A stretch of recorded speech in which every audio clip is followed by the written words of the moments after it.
Let me throw a name at you. Maven Huffman. If you're a longtime fan of WWE, you probably remember Maven as the first ever winner of Tough Enough. The rookie who shocked the world when he drop-kicked The Undertaker out of the 2002 Royal Rumble. For years, that was his legacy. A flash, a moment, and then he was gone. Another what if in pro wrestling history. But in 2023-2024, Maven came back, not to the ring, but on YouTube. And in doing so, he didn't just reinvent himself, he quietly changed pro wrestling YouTube forever. Hey guys, Big Dave here, and I want to take you through that story, from his rise in WWE to his struggles after he left, and how he actually became one of the most important voices in wrestling today. Section 1, Winning Tough Enough. Maven's pro wrestling story starts in 2001 with Tough Enough. WWE was experimenting. Could they make a reality show out of finding the next WWE superstar? Maven and India won the original first season. Now think about that moment. Here's a guy with no background in wrestling, who was just a school teacher just months earlier, will suddenly be thrown into the WWE machine. Overnight, he went from reality TV contestant to WWE superstar. Now that's a crazy leap, and life-changing. For fans, Maven represented something different. He wasn't a third-generation star. He wasn't a bodybuilder. He was normal. He was relatable. He was a fan who got a shot to live out a dream. That underdog persona made people root for him, and it set up what would become one of the most unforgettable moments in Royal Rumble history. Section 2, Eliminating The Undertaker. January 2002, the Royal Rumble. I remember Undertaker was standing in the ring. He was dominating, and all of a sudden, Maven hits that beautiful drop kick. The arena explodes. Jim Ross screams, "Maven eliminated The Undertaker!" Think about how insane that was, man. A rookie, barely a year into the business, tossing out one of the most protected legends in wrestling over the top rope in just a blink of an eye. That one drop kick would put Maven in the history books forever. And of course, Undertaker destroyed him afterwards. Steel steps, chair shots, the whole thing. But that didn't matter. In that moment, Maven became a star.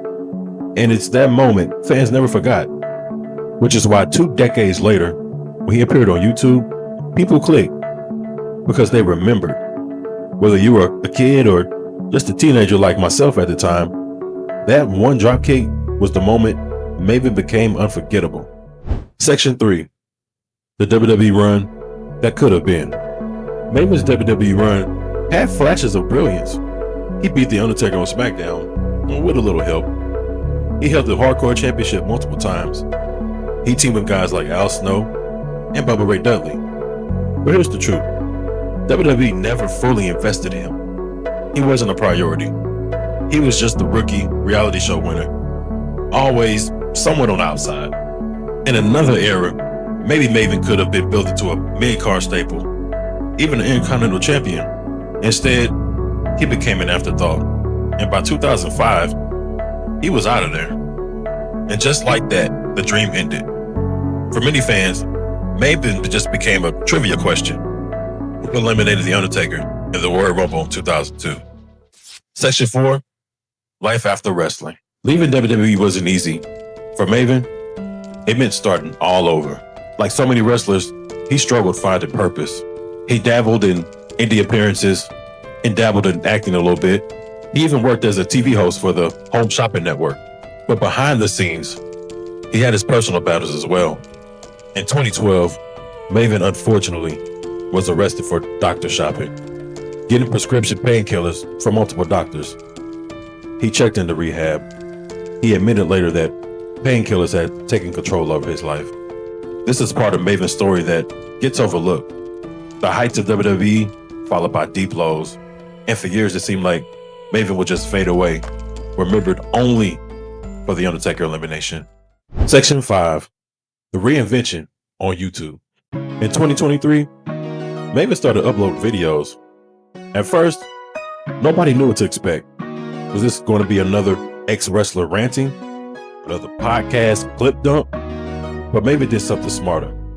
He sat down, he looked right into the camera, and just told stories.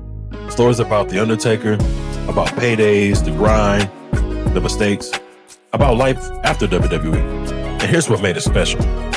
Maven, he wasn't bitter. He wasn't angry. He was just honest, calm and reflective. Almost like an old friend telling you what it was really like. That authenticity set him apart instantly. Fans didn't just click. They stayed. They shared. His channel grew like wildfire. Section 6. Why it worked. Maven changed the formula. Most wrestling YouTubers, they cover news, rumors, top 10 lists. They talk about the business. See, Maven, he talked from inside the business because he was there. He lived it. He delivered it with humility instead of ego. Fans trusted him, and trust is everything. When Maven said, "This is how it felt when I got chewed out backstage," it felt real. When he admitted, "I wasted opportunities," it was powerful. It was that level of vulnerability. It was unheard in wrestling content, and it redefined what wrestling YouTube could be. Section 7, the ripple effect. Maven's success opened up the floodgates, and other wrestlers started to think, if Maven could do it, why can't I? Why not tell their own stories and experiences directly to the fans? Now, more and more ex-wrestlers are trying the YouTube route. Some have tried to even follow Maven's formula, storytelling with honesty and calm delivery. Others adapted it to podcasts and vlogs. But make no mistake, Maven was the blueprint. He showed that there's an audience hungry for this, an audience that doesn't just want gossip. They want perspective, they want the truth, and they want that connection. Section 8, what Maven represents. At the heart of it, Maven's story is bigger than just wrestling YouTube. It's about second chances, about reinvention, about taking something you're known for, one drop kick, and using it as a bridge to something new. Maven represents every wrestler who thought their story was over. He proves that it's not. As long as you can connect with the people, your voice still matters. And that's why fans love him now more than they ever did in WWE. Because he feels real. He feels human. He feels like one of us. So in conclusion, how did Maven change wrestling YouTube forever? He brought honesty. He brought integrity. He brought authenticity. He turned memories into living lessons. He showed that wrestling content didn't have to be loud. It didn't have to be full of drama. And he didn't have to chase the algorithm. He simply just had to be real. From winning Tough Enough to eliminating the Undertaker from Royal Rumble to his struggles after wrestling to rebuilding himself here on YouTube, Maven's journey is one of wrestling's most unlikely success stories in a long time. Now, he may have never became WWE champion, but on YouTube, he became something more. A pioneer. And that's why years from now, when we talk about the evolution of pro wrestling content on YouTube, we'll remember the man who made us stop scrolling and made us listen. We'll remember Maven Huffman. And that's how one forgotten superstar changed wrestling YouTube forever. Thanks for watching.